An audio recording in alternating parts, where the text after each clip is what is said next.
अस्सलाम वालेकुम वरहमतुल्लाहि वबरकातुहू। आइए हमारे सबक के दूसरे हिस्से की तरफ चलते हैं। दूसरा हिस्से में हम देखेंगे कि यहाँ पर अदद है 30, है ना। तो 30 में इकाई के मकाम पर क्या है? सिफर। क्या है? सिफर। इसलिए उसकी मकामी कीमत भी क्या रहेंगी? सिफर। लेकिन दहाई के मकाम पर 3 है, तो इसके लिए इसकी दहाई के मकाम की कीमत क्या क्या रहेंगी? फिर 1 दहाई 10, 2 दहाई 20 और 3 दहाई 30। इसलिए इसकी मकामी कीमत क्या हो जाएंगी? 30। क्या हो जाएंगी? 30। यानी ये 30 और ये इकाई के मकाम की कीमत सिफर।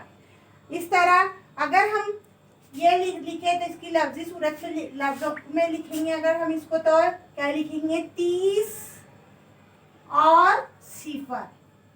30 और सिफर। और इसकी तौसीई सूरत बन जाएंगी। तौसीई सूरत क्या बनेगी? फिर उसके ऊपर से 30 जमा सिफर।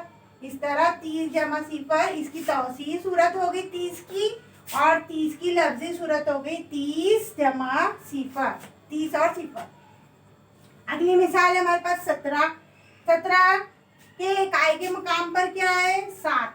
तो फिर 7 की मकामी कीमत क्या रहेंगी? 7। 7 की मकामी की कीमत क्या बन जाएंगी? 7। जैसा हमने यहाँ पे देखेंगे, एक इकाई के मकाम पर 7, इसलिए 1 इकाई 1, 2 इकाई 2, 3 इकाई 3, 4 इकाई 4, 5 इकाई 5, 6 इकाई 6 और 7 इकाई 7। तो 7 की मकामी कीमत क्या बन गई? 7, है ना। और दहाई के मकाम पर क्या है?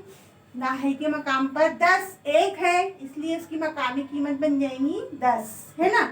तो फिर यहाँ लिखेंगे हम 10। 17 इसकी इकाई के मकाम पे 7 होने से कीमत बन गई 7, और दहाई के मकाम पे 1 होने से उसकी कीमत हो गई 10। इनको लफ्जी सूरत में अगर हम लिखे तो क्या बनेगा? फिर 10 और क्या बनेगा? 7। क्या हो गया लफ्जी सूरत उसकी? 10 और 7, 17। 10 और 7 17। इसकी तौसीई सूरत बनानी जाएंगी तो फिर हमको क्या बनेगी?